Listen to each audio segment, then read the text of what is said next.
বউ কাকে বলে জানেন? যে আপনাকে শান্তিতে থাকতে দিবে না, কিন্তু আপনার শান্তির জন্য সারাদিন আল্লাহর কাছে দোয়া করবে। এটাকেই বলে বউ। যেটা খারাপ সেটা খারাপ বলতে শিখো। মিথ্যা বলে ভালো হওয়ার চেয়ে সত্য বলে বেয়াদব হওয়া অনেক ভালো।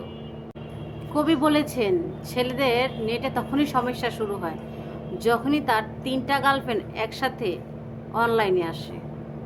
ভালোবাসা কি অদ্ভুত!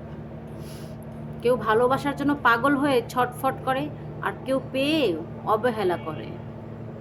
ভাই, আমি পোস্ট বা হিস্টোরি কাউকে মিন করে দিন, আমার ভালো লাগে তাই আমি দেই, কিন্তু এটা যদি কারোর চরিত্রের সাথে মিলা জায়গা সেটা অন্য ব্যাপার। যারা বংশগত ধনী তারা কখনো ফুটাইনি দেখায় না, যারা হঠাৎ করে ফকির থেকে বড়লোক হয় তারাই ফুটাইনি দেখায়। একদিন তুমি প্রচুর খুঁজবা, আমায় বিশ্বাস হচ্ছে না? 500 টাকা দিয়েই দেখো। আপনার সাথে আমার কোনো পরিচয় নাই, কিন্তু তারপরেও আপনি আমাকে ফলো করে চলেন। এটা আপনার দোষ না, আমি মানুষটাই এরকম। নিজের বউকে যদি সম্মান করার মন মানসিকতা না থাকে, তাহলে জীবনে কখনো বিয়ে করবেন না। মেয়েরা কখনো সামান্য কয়টা ডাল ভাতের জন্য আসে না শ্বশুর বাড়ি।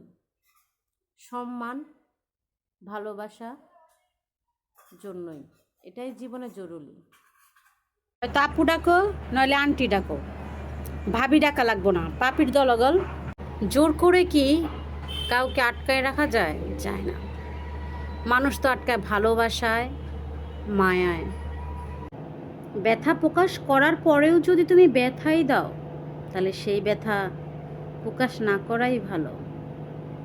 ভাবছি মেয়ের বিয়েতে পেন্সিল দিয়ে সাইন করাবো। মেয়ের জামাই যদি বেশি তিরিং বিরিং করে, রাবার দিয়ে মুছে ফেলবো।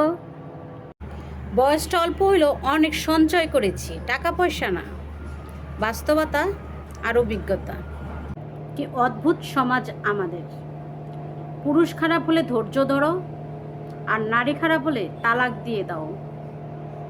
যাদেরকে আমি আমার খারাপ সময় আমি পাই না, তাদেরকে আমি আমার ভালো সময়ও চাই না।